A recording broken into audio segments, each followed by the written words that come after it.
Hey, this is Frank, the Pest Geek. I'm up here in an attic, going to do an attic inspection, and this house is having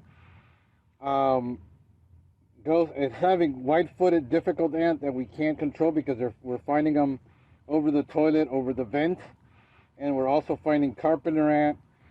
There seems to be some type of smell of dampness, so trying to figure out what is going on, and we're going to be going through this crawl space wearing a respirator because I don't know what's up here. I don't know what's been done, and so every time I go into an attic, I'm going to wear a respirator. I'm just going to take a look around. I'm not going to go very deep into every crevice, but trying to find any evidence of anything that could be related to this problem that we're having. And it has to be a moisture issue somewhere, because we're having two different types of ants that like moisture, and they need the moisture to survive. So let's figure this out. So we're over the bathroom where the ant problem is, right over here, and as you can see, there is the extractor. Now, two things could be happening. They're either climbing up to the roof of the house because of the trees and finding their way through and down that where the extractor is, where there's the ceiling fan in the bathroom, to remove the moisture, and they're getting in through there from the roof. The other problem is we found evidence right here of inside the insulation a lot of dead ants. So if they're getting in, how are they getting in? If they're up here, how are they getting out? We never see a trail on the outside, but all we see is the dead ants over the toilet every week, and this is the only evidence we have. This is the hard part of diagnosing an ant problem with this type of ant, which is known as the difficult ant, formerly known as the white-footed ant. And when you have these difficult ant problems, diagnosing them is the expensive part, not the treatment. The treatment is actually very simple, but diagnosing how the heck this ant is getting in and finding them when you can't find a trail. There's no visible trail outside at any time of the day. There's no trail on the trees that are touching the house.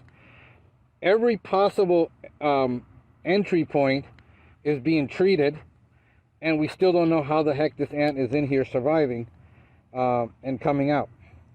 So, this is the frustrating part about doing this when we can't solve the problem. The customers had 3 and 4 companies over a year. Everybody is just applying Thermador because they think Thermador is a magic bullet, and not trying to figure out how the heck, because no customer wants to pay for a diagnosis. It's like, I want a treatment. I don't want you to spend hours charging me for something, looking for it, when this is the only solution. When you've already sprayed and sprayed and sprayed and sprayed, and you're tired of spraying, and they are going to dust this attic with Delta dust, which is a bad idea to use a pyrethroid dust when you have these ant problems. That seems to be the cheap way out, to just dust it with some type of pesticide. This is why I'm wearing a respirator, because I don't know what the heck the last pest control company did, and I don't want to breathe it in, and neither do you. If I'm going to put a dust up here, it's going to be either diatomaceous earth or silica gel dust by itself, nothing with a pesticide. But we avoid treating attics with anything because of that reason. So I'm trying to find if there's a leak in the roof. Is there a moisture problem? The reason you're seeing all these lines on my screen is I got a headlamp on, and the headlamp, the hertz and the frequency don't align with the camera lens. There's other evidence like, poop, which could be, looks like a lot of lizards up here. How are all these lizards getting in here? We were already granular baited. If you can see, for the carpenter ant, we used a boric acid granular bait, which is this. This is not termite, it's nothing else. It's the boric acid granular bait, because it also had a carpenter ant problem, and this will solve it. If you have American roaches this will solve it. I'd rather use a borate bait in an attic that is very, very low toxicity potential versus using something else. Fogging the attic, which is ridiculous. Using a dust, which is not necessary a lot of the time. The ant is alive. Look, I just found a live ant. Let me take off. Hold on a second, I gotta get situated here. But there is a live ant. So there is a colony up here. I'm gonna dust this area. Look how she's removing the body of a dead ant, trying to get it out of the nest. That is customary with a lot of ants.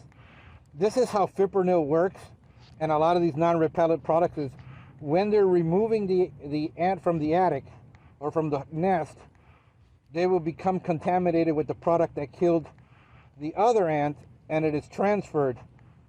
And this is a lot of the ways fipronil works, but you have to have a trail outside visible, and with white-footed ant, a fipronil spray application has proven ineffective. There's a resurgence of this ant. In the last 13 years, when I started in the business 15 years ago, this was the #1 call I used to get that nobody could figure out how to control.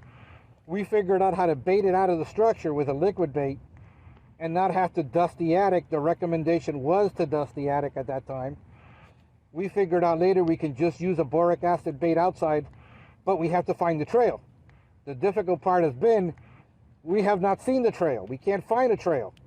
But now we know, getting up into this attic, which we have to do roughly about 1% of the time, now we're seeing the evidence that there is live activity in this attic. So dusting is going to be the recommendation with a silica gel dust to solve this problem. Okay, so here's the only evidence we see of the ant.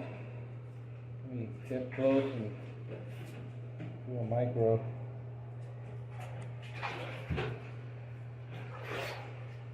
That's it, this is it, on the toilet. On the floor. And if we look up, there's that extractor right there. So